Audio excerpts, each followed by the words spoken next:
Okay. Welcome, welcome, welcome. Welcome to the last class in this series. And today's class is, of course, about resilience. Good. So the invitation is to begin in a seated position. However, if that's not what your body's calling for, please take any position that feels good. As always in this practice, and maybe even especially today, listen to your body. So what your body needs. And I invite you to become aware of the micro callings of your body.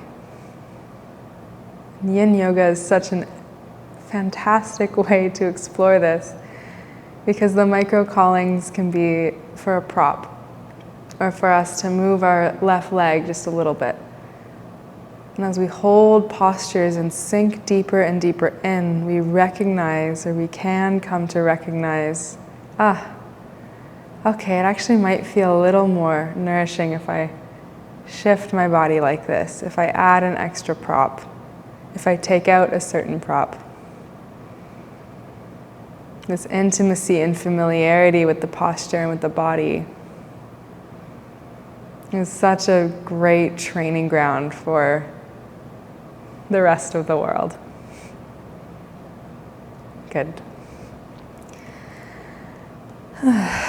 So if you're in a seated upright position, it might feel good to look around the room with soft eyes. Softening around the eyes, and maybe just looking at the corners of the room, familiarizing yourself with the space around you. And you might think, Ishvari, I've been in this space a million times. I know this space intimately, but just being open to noticing something you haven't gotten curious about before. Nice. And welcome to those of you just joining live, taking a moment to familiarize yourself with the space.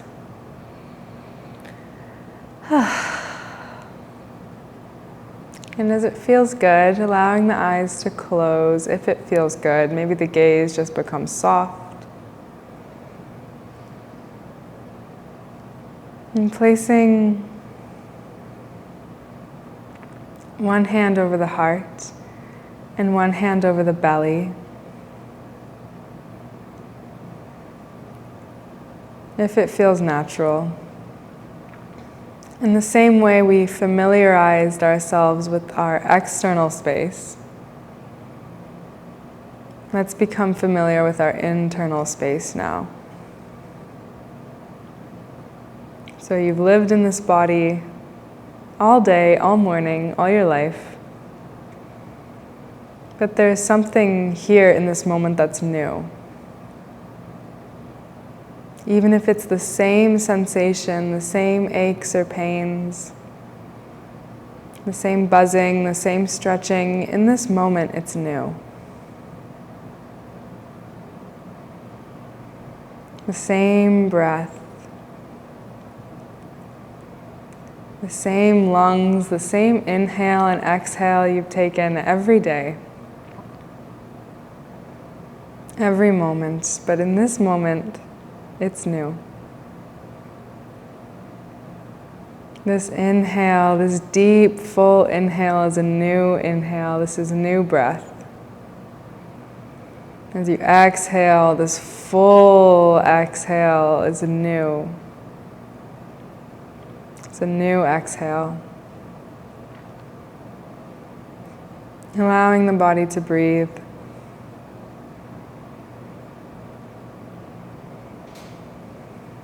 And inviting the mind to become more and more curious, more and more tenderly curious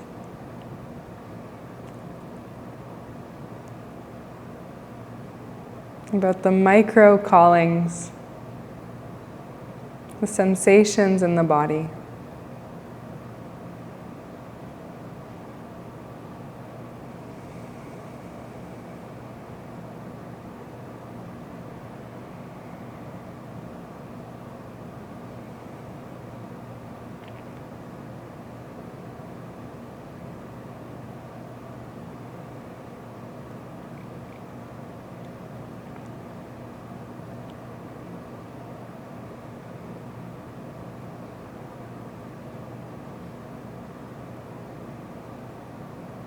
And if you haven't started the playlist already, you can start it now.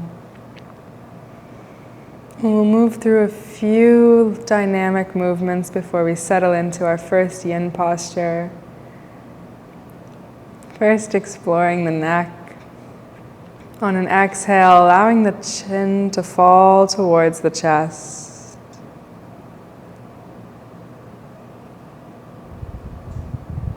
Inhaling, rolling right ear to right shoulder.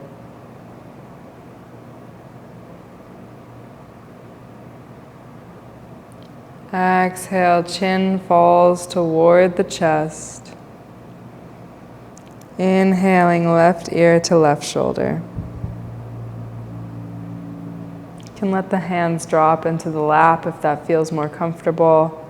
Following your own breath, gently rolling out the neck.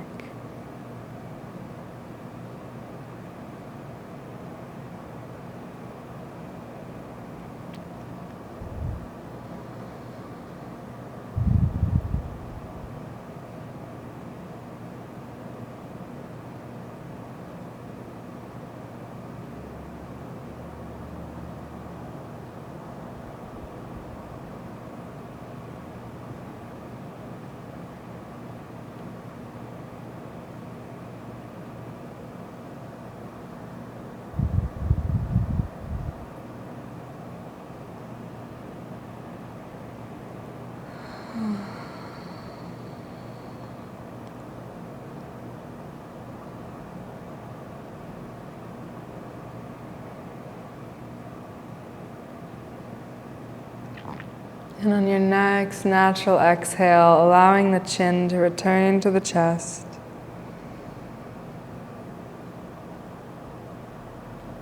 And inhale, lifting the head, returning the head to neutral. Allowing the hands to rest in the lap or on the knees. Following the breath, inhaling, lifting the shoulders up towards the ears. Exhaling, let the shoulder blades melt down the back. Switching directions as it feels good to you. Super gentle.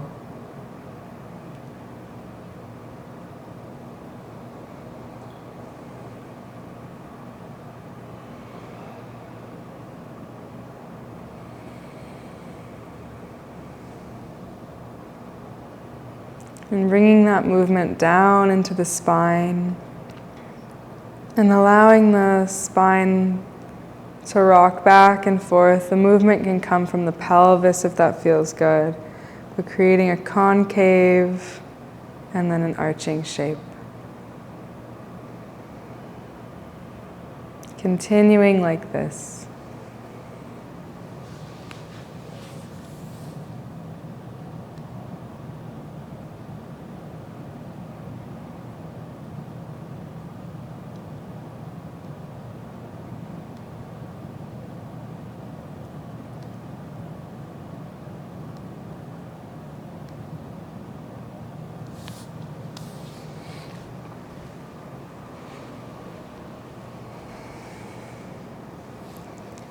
And coming back to center.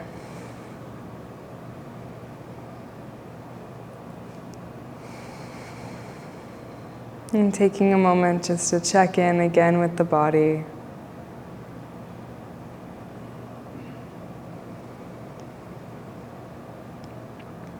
And we'll make our way into our first yin posture, lying on our back.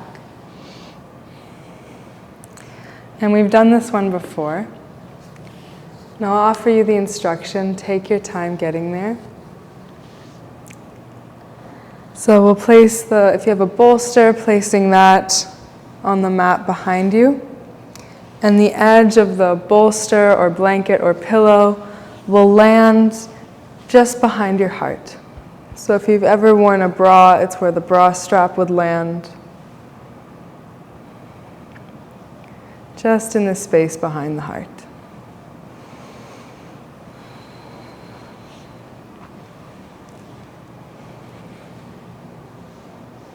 And for those of you joining live online, I'm not sure what that background noise is that was mentioned in the chat.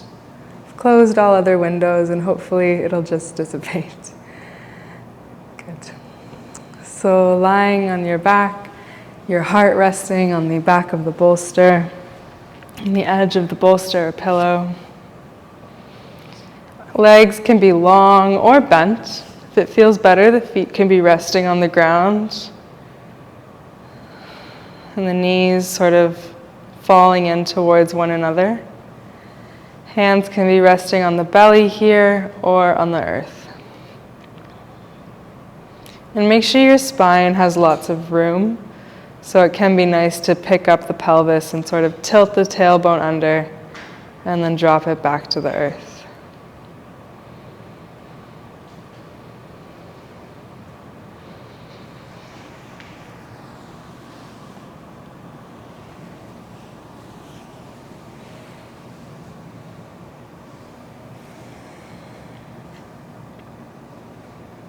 Breathing intentionally into the heart here.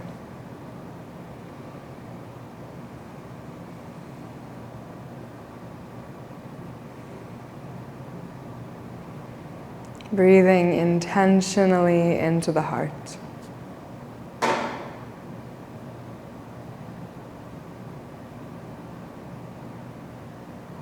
As you breathe in, breathing directly into the heart.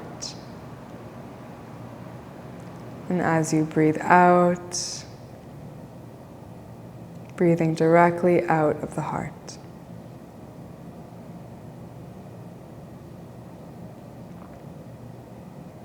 Breathing in, breathing directly into the heart. Breathing out of the heart.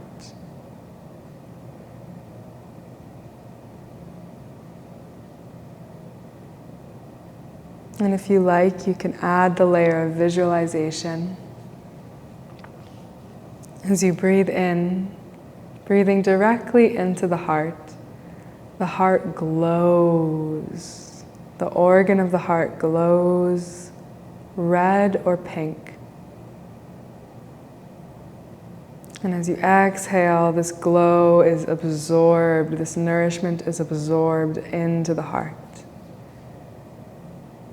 Inhale, the heart grows bright, red or pink. Exhale, that nourishment is absorbed into the heart. So if you are like me and you have a tendency to get overexcited or perhaps even a little over anxious, then we choose the color pink. We choose something a little more gentle. The red can bring a little more heat, a little more fire. So self-prescribing.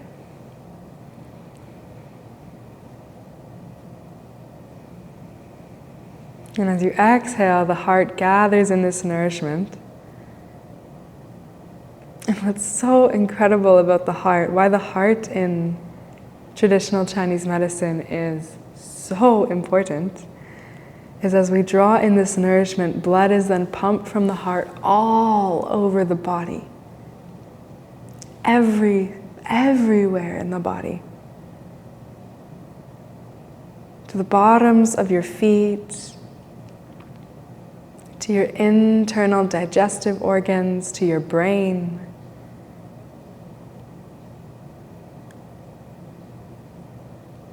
Inhaling, the heart is nourished. Exhaling, the whole body receives this nourishment.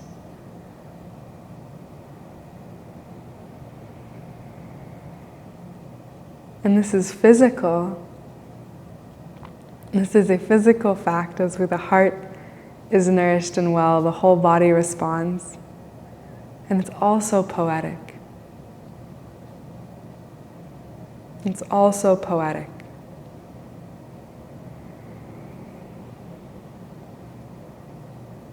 When we tend to our spirit, to our soul, to our heart, to this place inside us that is the seat and source of love.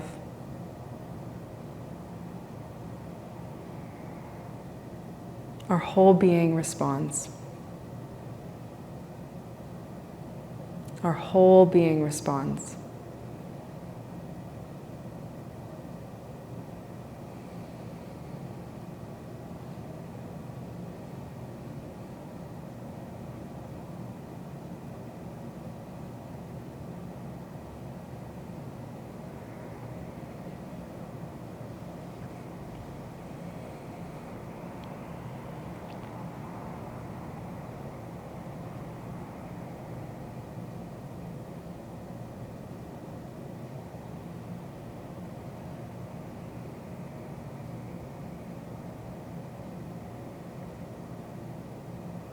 Breathing in and out of the heart.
In Chinese medicine, each major yin organ, there are 5, the heart is one of them, has an animal associated with its spirit. And the heart is a bird. And in some traditions, it's a phoenix.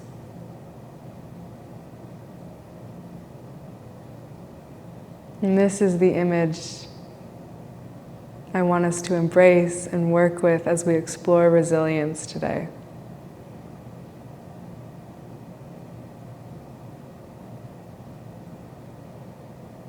The phoenix is endlessly renewed by fire, renewed by challenge. The phoenix, of course, dies in flames and is born again moments later from those same flames. Endlessly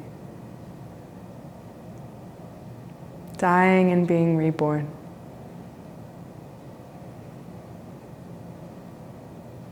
And what's so powerful about these images is there is something in all of us that goes, ah, yes, I know that.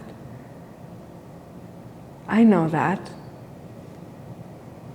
I know what it feels like to die and be reborn, or to have part of me die and be reborn.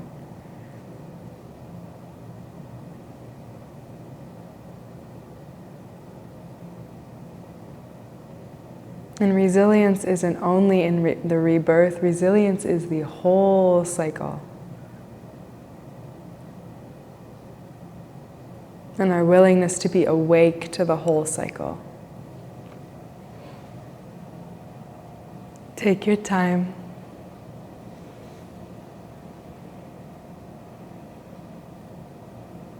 Moving slowly. I'll give the instruction for the next posture, but please feel welcome to stay here in the heart opener a bit longer if it's feeling good. From here, dropping the left hip down to the earth and bringing the pillow, blanket, bolster nice and tight to the left hip. And we'll move into a variation of banana. So basically, we're just lying over the bolster. And we want the right arm to be lifted over the head and feel a super gentle stretch from the pinky down the outside of the arm through the armpit.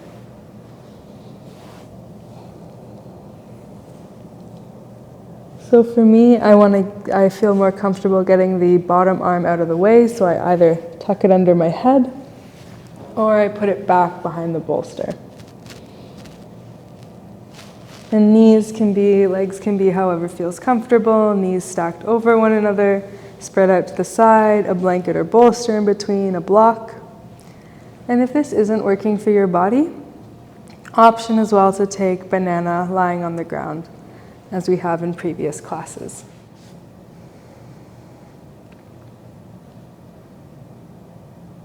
And if you can sense into that gentle stretch down the pinky, on the outside of the arm, through the armpit, and landing in the heart.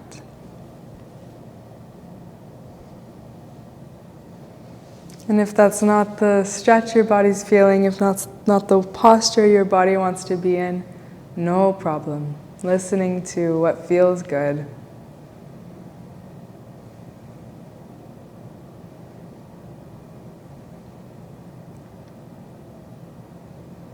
So often we're externalizing our sense of power,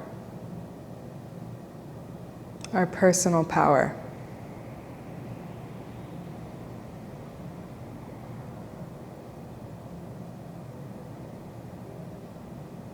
Whether we're looking for a validation from outside, from another, looking for confirmation, or even looking to be told what to do, what's right, what should feel good, what shouldn't feel good.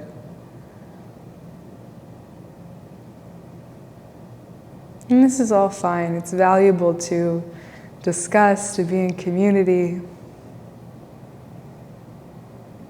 to hear other perspectives, other opinions.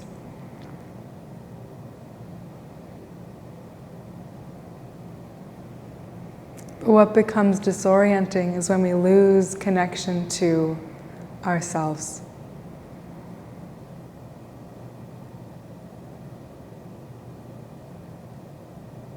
To our own sense of right and wrong.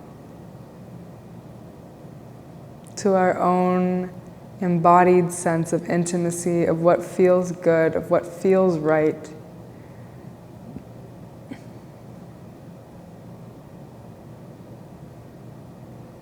And this knowledge can only come from experience.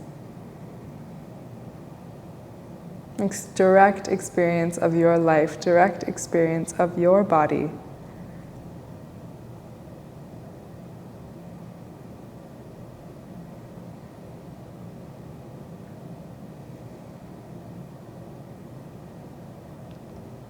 Teachers point the way, but they are not the way themselves. Learning to listen to our own bodies, our own power, our own hearts, our own hearts. Breathing deeply here.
option to stay here a bit longer if it's feeling good. That option is always available throughout the practice.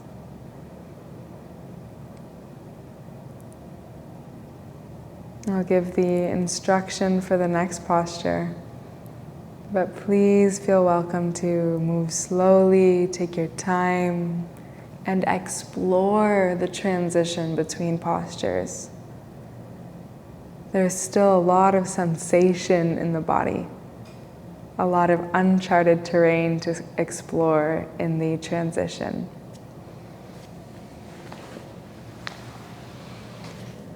So from banana, placing the hands on the earth, lifting the upper body upright, and taking your bolster or blanket and turning it so the long side is parallel with the short side of your yoga mat.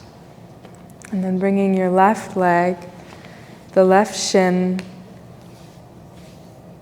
close to your bolster. So our legs end up in this sort of windmill shape, 90 degrees, 90 degrees. Doesn't have to be 90 degrees, whatever feels good. This is called deer pose.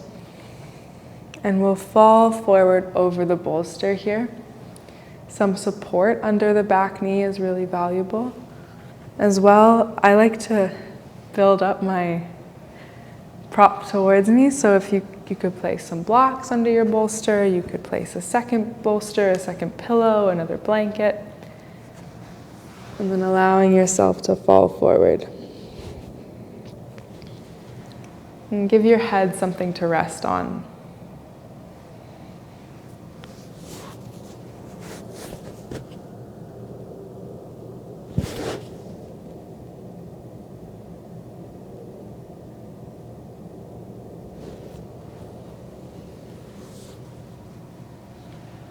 So deer pose is a cousin of pigeon pose.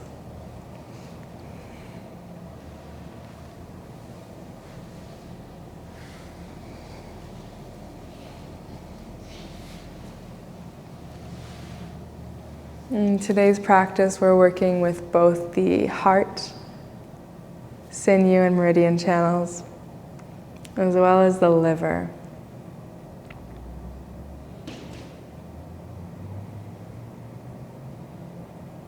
So the heart we can define as loving awareness. As this very pure, very essential spirit, this unconditional love, this causeless gratitude.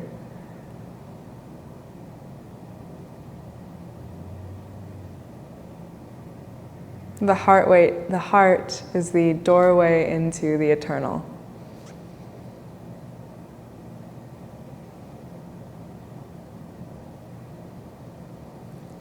And the liver has many incredible functions. The spirit of the liver is called the Han. The spirit of the heart is the Shen. The Han is in communication with the Shen and takes energy and wisdom from the heart and communicates this, starts to bring this down the mountain, they say, into our dreams, into our visions. Liver energy is energy that goes up and outward.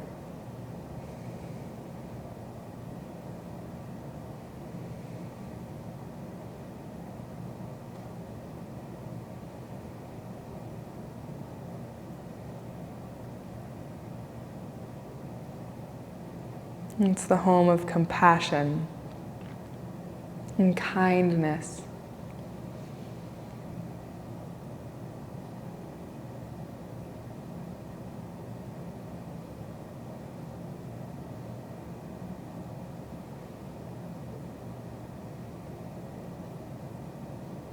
Breathing deeply here.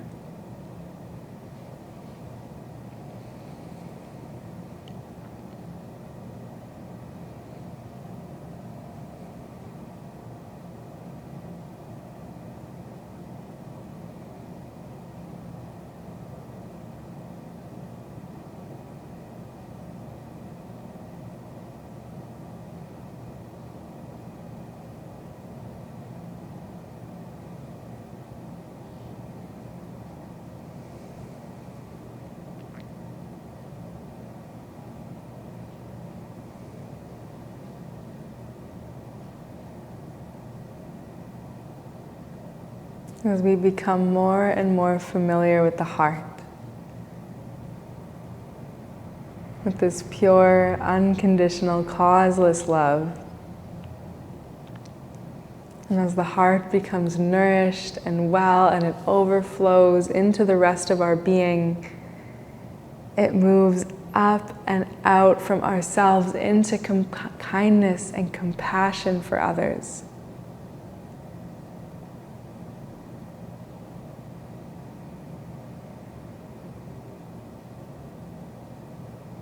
Kindness and compassion for ourselves as well.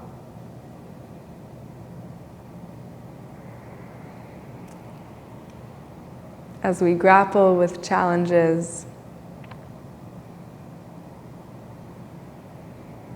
as we die and are reborn in the flames,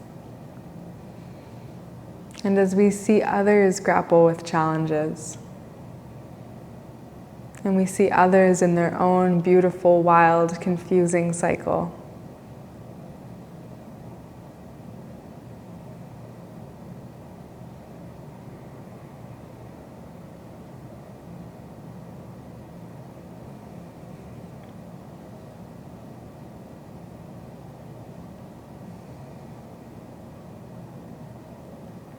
There's nothing to do here. Nothing to figure out, nothing to intellectualize. It's all happening naturally. It's all happening naturally. We don't have to make it happen. Letting the body go.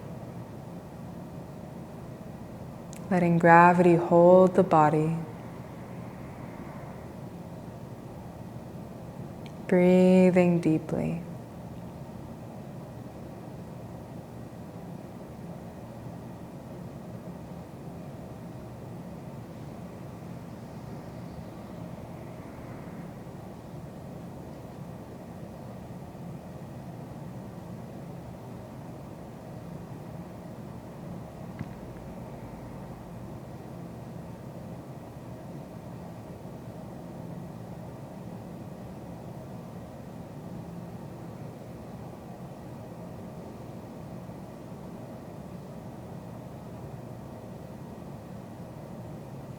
I'll give the instruction for the next posture.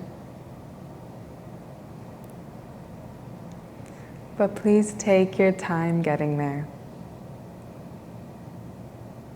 Moving slowly and exploring the transition.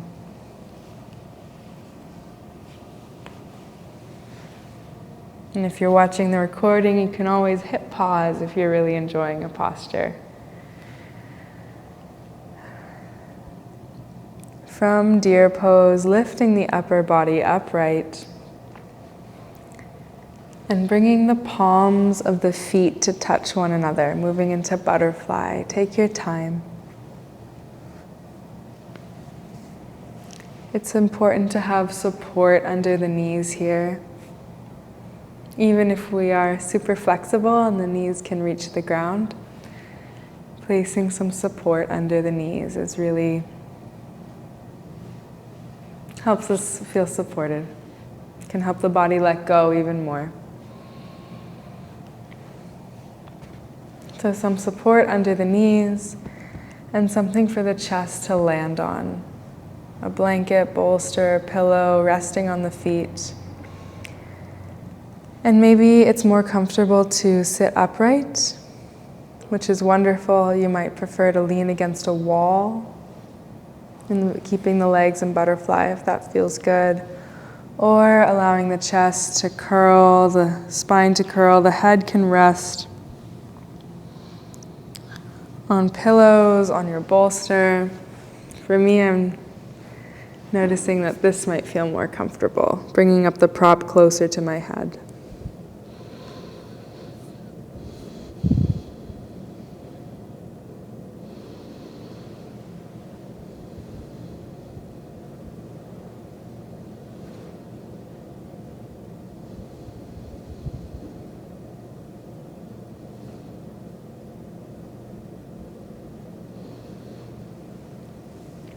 Breathing deeply.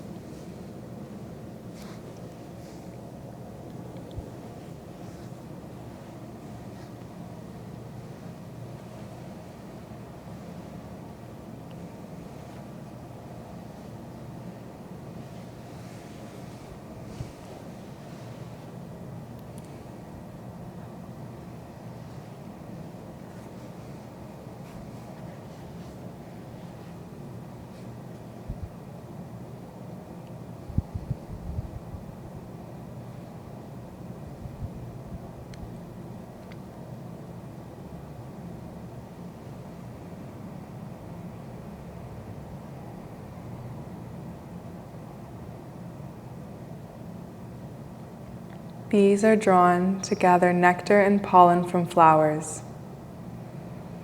Landing on a flower, a honeybee will suck the nectar of the flower and store it in her second stomach, a stomach for carrying honey called a glossa. She carries almost 70 milligrams of nectar, close to her own weight, back to the hive. A single bee must visit 50 to 100 flowers to fill its honey stomach before heading to the hive. When returning to the hive, a worker bee sucks the nectar from the honeybee's glossa, chewing the nectar for almost an hour.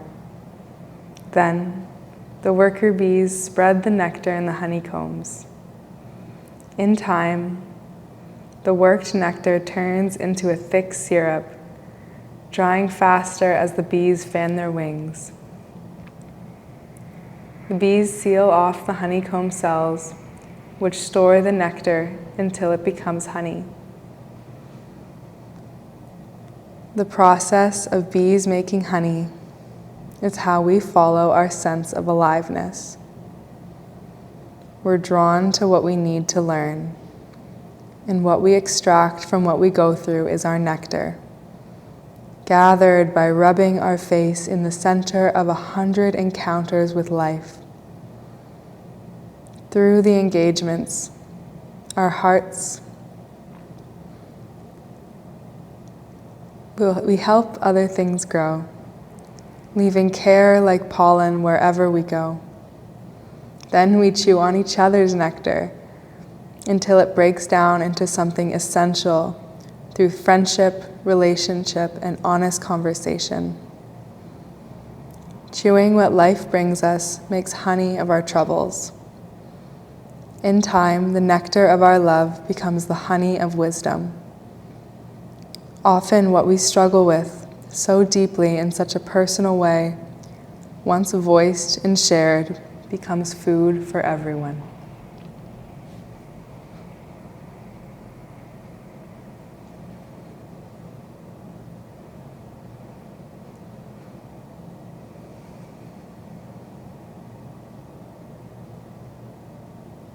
Option to stay here in butterfly longer if it's feeling good. I'll give the instruction for the next posture. Move slowly, take your time. Setting up for deer pose on the other side. The right leg now in front, or whichever leg you didn't have in front on the other side. Making this sort of windmill shape with the legs. Take your time.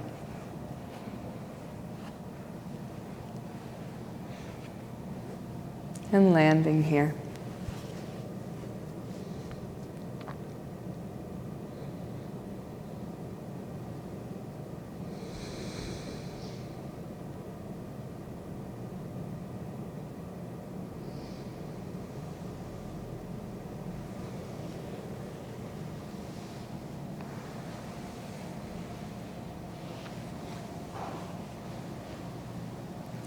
Take your time making the transition, paying attention to how it feels.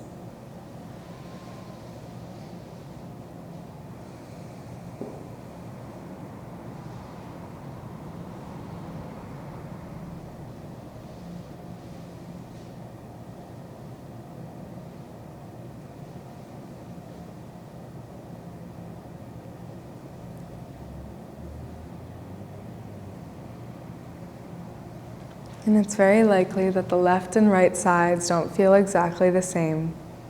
So give yourself the grace to try other variations or props. The support underneath the back knee can be really lovely here.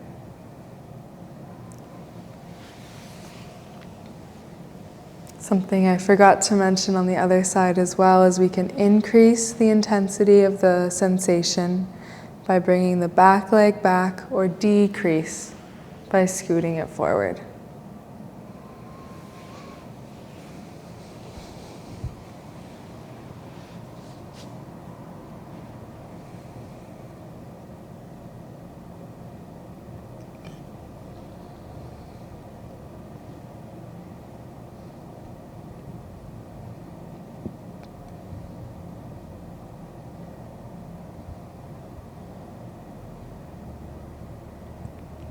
The process of bees making honey is how we follow our sense of aliveness. We're drawn to what we need to learn, and what we extract from what we go through is our nectar, gathered by rubbing our face in the center of 100 encounters with life. Through these engagements of our heart, we help other things grow, leaving care like pollen wherever we go.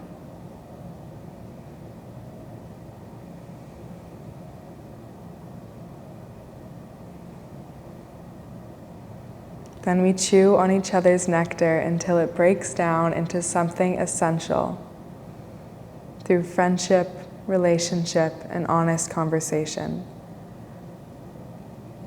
Chewing what life brings us makes honey of our troubles. In time, the nectar of our love becomes the honey of wisdom.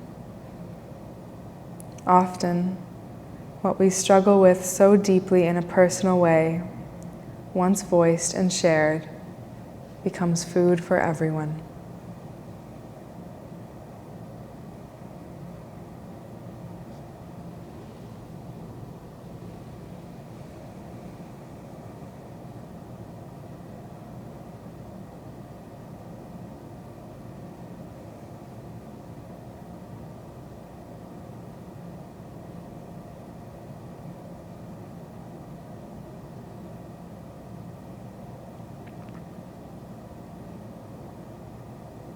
And there's nothing to do, nothing to try to figure out or fit together. It's all happening naturally. Coming home to the sensation of your body breathing, to the sense of gravity holding you.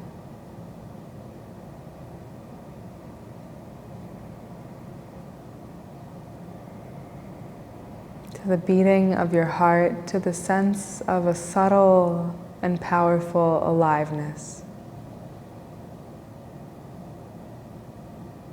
Coming home to the breath.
Take your time, offering yourself the patience to move in and out of postures as you feel, I'll offer the instruction now, but please take your time. From deer pose, lifting the upper body up and finding your way into supported banana on the other side.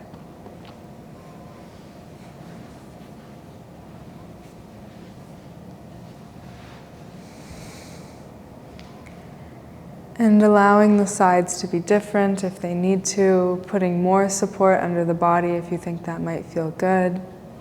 And always the option to take an entirely different posture, taking banana lying on your back if that feels better.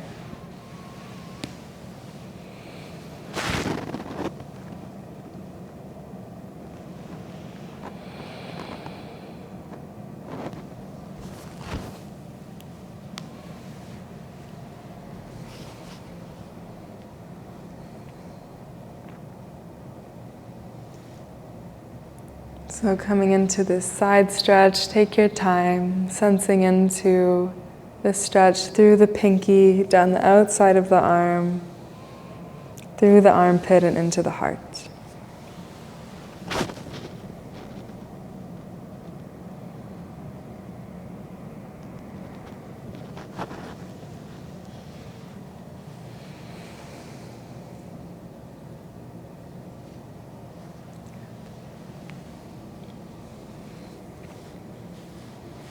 And you can use the bottom arm like a pillow or move it out of the way or have it resting under the head, whatever feels good.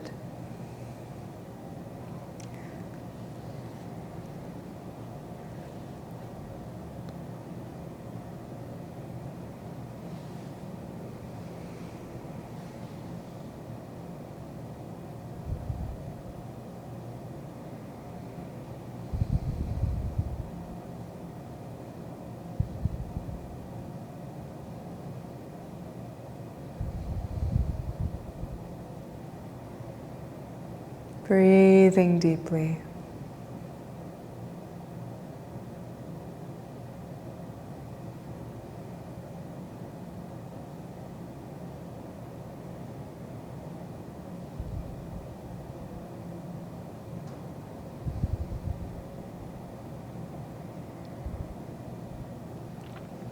This is a poem by Mary Oliver. You do not have to be good. You do not have to walk on your knees for 100 miles through the desert repenting. You only have to let the soft animal of your body love what it loves. Tell me about despair, yours, and I will tell you mine. Meanwhile, the world goes on.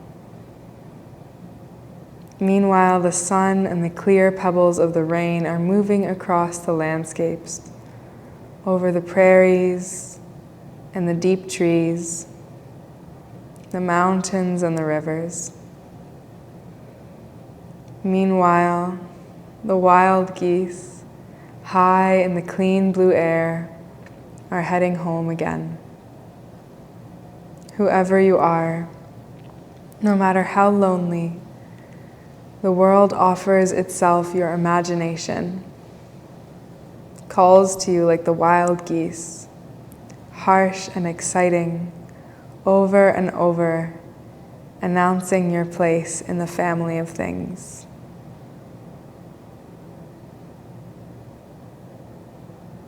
You only have to let the soft animal of your body love what it loves.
Please feel welcome to stay here in banana and supported banana as long as you like, as long as it's feeling good. When you're ready, listening to your body, we'll move into a final Shavasana.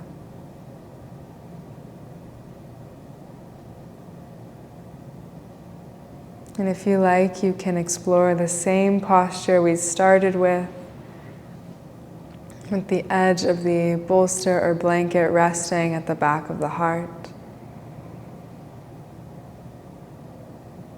Or just allowing the body to rest on the earth, support under the neck or under the knees, maybe a blanket over the body. Take your time.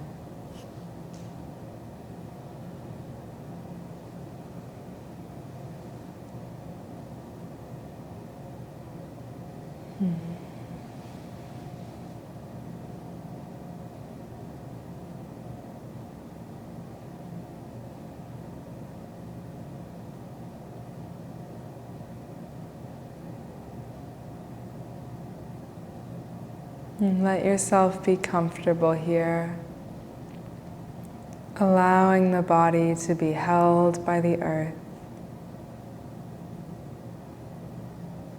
allowing the body to be held by the earth, allowing the body to be held by the earth.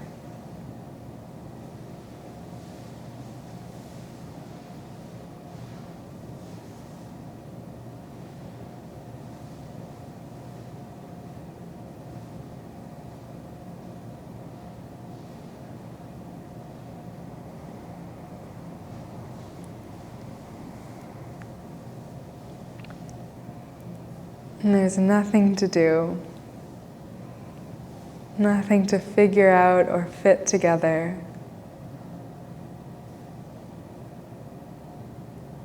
It's all already happening naturally. It's all already happening naturally. It's all happening naturally.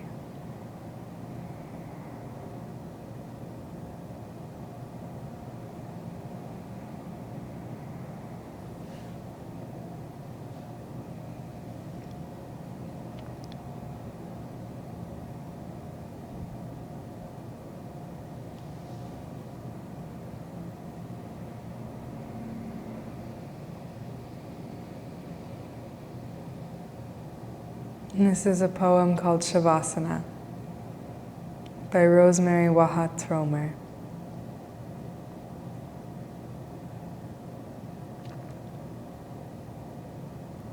Once again, the field rehearses how to die.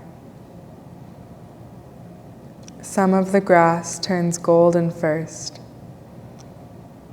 Some simply fades into brown. Just this morning, I too lay in corpse pose, practicing how to let myself be totally held by the earth, without striving, how to meet the day without rushing off to do the next necessary or beautiful thing. Soon, the grass will bend or break, molder or disintegrate. Every year, the same lesson in how to join the darkness, how to be unmade, how quietly we might lean into the uncertainty, how generous the ground.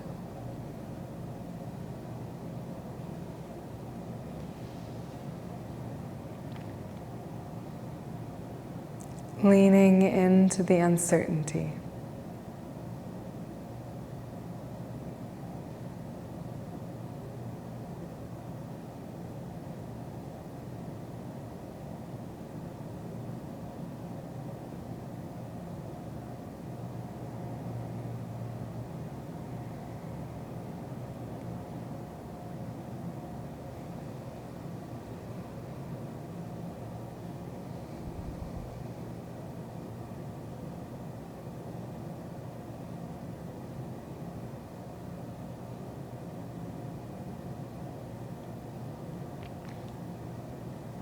Breathing in and out of the heart.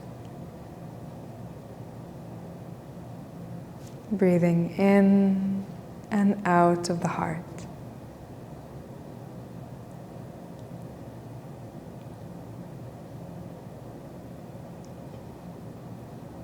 Like a phoenix returning from the ashes,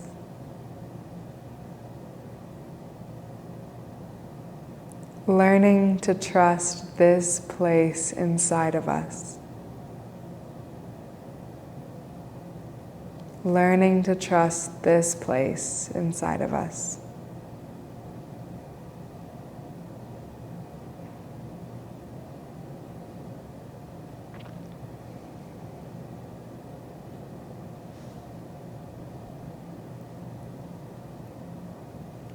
We'll close the practice here today, my friends.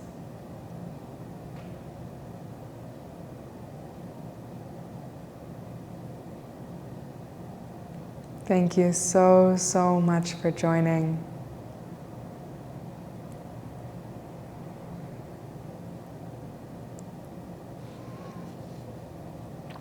May any and all good energy generated by this practice be dedicated to the liberation, fulfillment, and happiness of all beings everywhere.